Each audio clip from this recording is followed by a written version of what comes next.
नमस्ते दोस्तों। Last lecture में हमने एडिपोज टिश्यू के बारे में डिटेल में देखा। वहाँ पे हमने white adipose tissue and brown adipose tissue के बारे में देखा। साथ में हमने उनके फंक्शंस के बारे में भी डिटेल में देखा। तो आज के इस एपिसोड में हम जैसे पहले लेक्चर्स में हमने digestion and absorption of lipids के बारे में देखा, तो आज के इस टॉपिक में हम शुरू करेंगे मेटाबॉलिज्म ऑफ फैट्स या मेटाबॉलिज्म ऑफ लिपिड्स से शुरू करेंगे।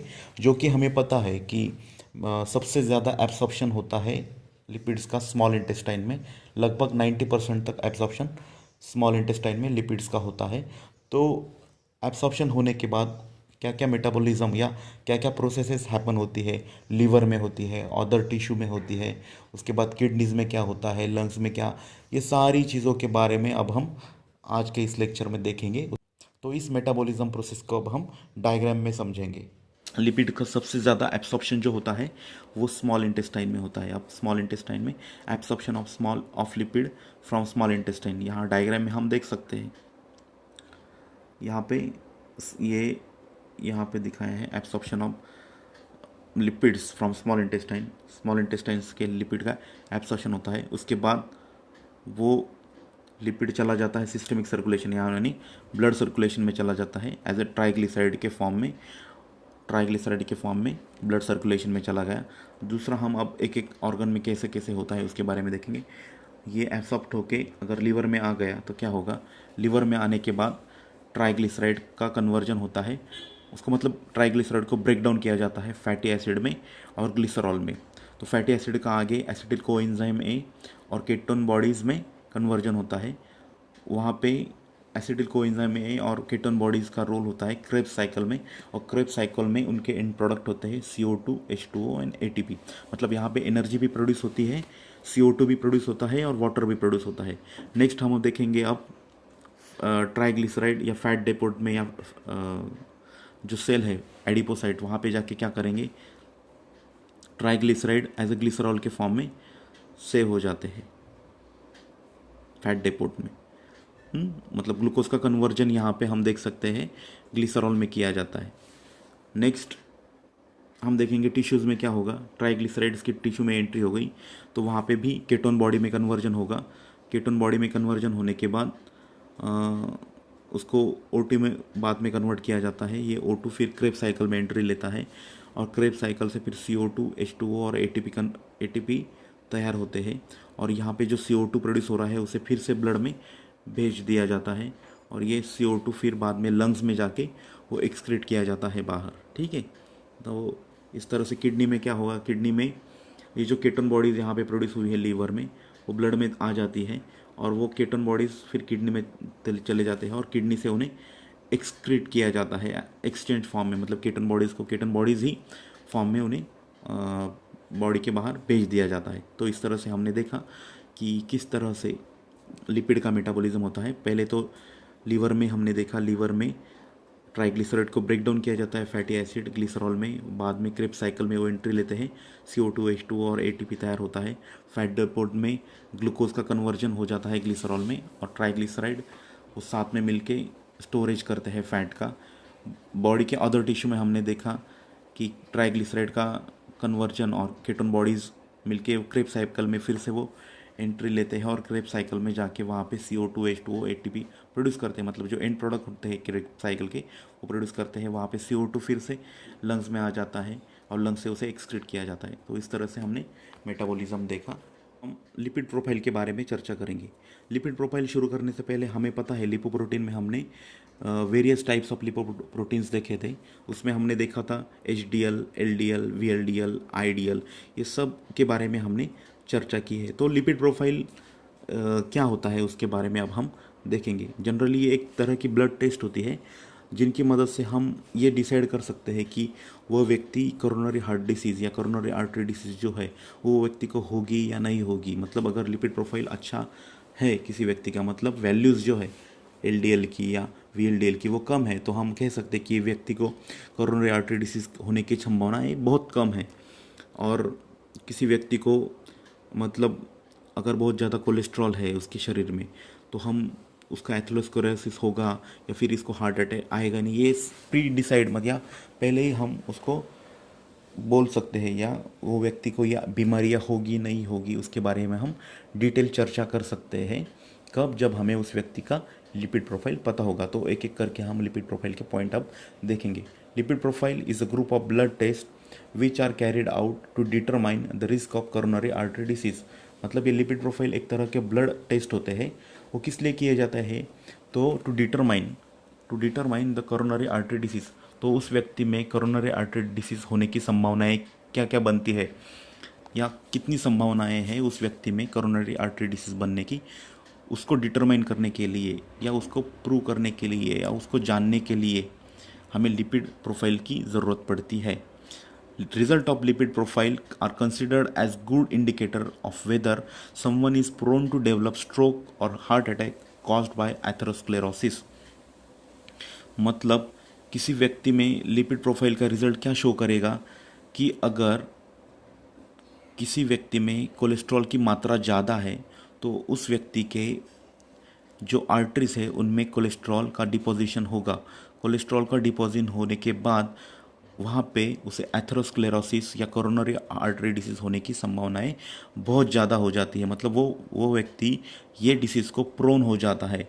तो लिपिड प्रोफाइल क्या शो करता है? The result of lipid profile are considered as good indicator of whether someone is prone to develop stroke और हार्ट अटैक। मतलब उसके जो रिजल्ट आएंगे उससे हम ये बता सकते हैं कि ये व्यक्ति को, मतलब this person is prone for heart disease और एथेरोस्क्लेरोसिस। मतलब उस व्यक्ति को हार्ट डिसीज़ हो सकता है या एथेरोस्क्लेरोसिस जैसी कंडीशन उत्पन्न हो सकती है कि नहीं, उसका रिजल्ट हम लिपिड प्रोफाइल के बाद बता सकते हैं। अब हमारे सामने लिपिड प्रोफाइल के रिजल्ट्स आ गए। लिपिड प्रोफाइल के रिजल्ट आने के बाद हम उस व्यक्ति का ट्रीटमेंट प्लान कर सकते हैं। In order to plan the course of treatment the result of lipid profile are correlated with. मतलब व्यक्ति के लिपिड प्रोफाइल के रिजल्ट आ गए और अब हम उस व्यक्ति की ट्रीटमेंट प्रोटोकॉल बनाने वाले हैं। ट्रीटमेंट प्रोटोकॉल बनाने से पहले हम उस व्यक्ति को क्लिनिकली भी कोरिलेट करेंगे कि उस व्यक्ति में वो लक्षण मिल रहे हैं कि नहीं, मतलब कोरोनरी आर्टरी डिसीज़ के लक्षण मिल रहे हैं कि नहीं, उसको चेस्ट पेन हो रहा है कि नहीं। ये सारे लक्षण कोरिलेट करते हैं। साथ में हम उसका एज देखते हैं, उस व्यक्ति का उम्र कितनी है, उसका सेक्स देखते हैं, मतलब उसका ये पुरुष है या स्त्री है ये भी देखते हैं। और other risk factor of heart disease. Risk factor of heart disease क्या हो सकते हैं? अगर कोई व्यक्ति स्मोकिंग कर रहा है तो वो ज़्यादा प्रोन होता है, या वो कोई व्यक्ति ज़्यादा फैटी सब्सटेंसेस खा रहा है कंटिन्यूसली, ठीक है, वो, या फिर वो ज़्यादा मीट ले रहा है, मतलब नॉनवेज आइटम्स ज़्यादा खा रहा है। तो ये सारी चीज़ों को हम कोरिलेट करके उसका एक बेसिक ट्रीटमेंट प्लान बनाते हैं। Test include in lipid profile are total cholesterol, triglyceride, HDL, LDL, VLDL and total cholesterol and HDL ratio. तो ये जो टेस्ट होती है लिपिड प्रोफाइल की उसमें क्या क्या आता है? तो टोटल कोलेस्ट्रॉल काउंट करते हैं हम, ट्राइग्लिसराइड्स काउंट करते हैं, HDL high density lipoprotein, LDL low density lipoprotein, VLDL very low density lipoprotein, और टोटल कोलेस्ट्रॉल और HDL का रेशियो, मतलब total cholesterol divided by HDL, इसका एक रेशियो भी हम देखते हैं। Total cholesterol to HDL ratio is helpful in prediabetes, atherosclerosis and CAD। मतलब टोटल कोलेस्ट्रॉल एंड HDL का रेशियो हमें क्या बताएगा? तो पहले से हमें ये बताएगा कि ये जो रेशियो अगर ज़्यादा आ गया तो ये ज़्यादा रेशियो आएगा तो वो बताएगा उस व्यक्ति को एथेरोस्क्लेरोसिस या कोरोनरी आर्टरी डिसीज होने के चांसेस बहुत ज़्यादा है।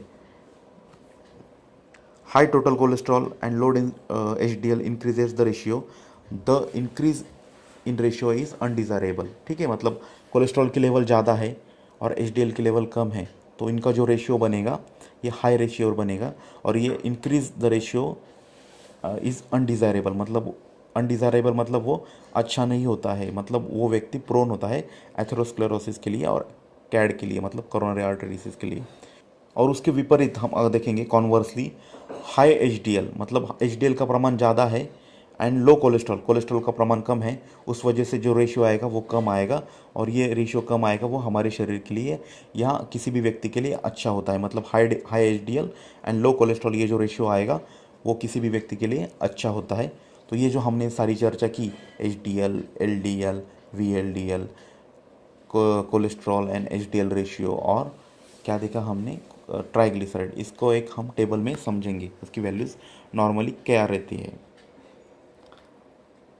तो यहाँ पे हम देख सकते हैं total cholesterol, desirable, optimum level, border line range, high risk level. ठीक है, तो टोटल कोलेस्ट्रॉल नॉर्मली कितना होना चाहिए, लेस देन 200 mg/dl। अगर बॉर्डर लाइन कब आएगा ये, 200 to 240 mg/dl हुआ तो ये बॉर्डर लाइन रहेगा। अगर ये 240 के ऊपर चला गया तो हाई रिस्क लेवल में आ जाते हैं, मतलब कोलेस्ट्रॉल अबव 240 हो गया तो हाई रिस्क लेवल होगा। ट्राइग्लिसराइड कितने रहने चाहिए, लेस देन 150 mg/dl। अगर ये 200 के ऊपर चले गए 200 mg/dl तो हाई रिस्क लेवल हो जाएगा। HDL का लेवल मोर देन 60 mg/dl होना चाहिए। अगर ये लेस देन 40 mg/dl है तो ये हाई रिस्क लेवल में आ जाते हैं, मतलब HDL ज़्यादा चाहिए हमें। HDL मतलब good cholesterol. LDL less than 60 mg/dl चाहिए, और हाई रिस्क में कब आएंगे, मोर देन 100 mg/dl होंगे तो भी हाई रिस्क में आ जाते हैं। Total cholesterol to HDL ratio less than 2 चाहिए, मतलब कम चाहिए।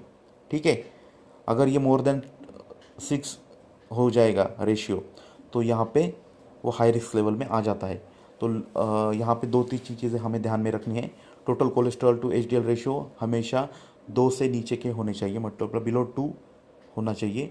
और अगर 6 के ऊपर चला गया तो ये हाई रिस्क में आ जाते हैं।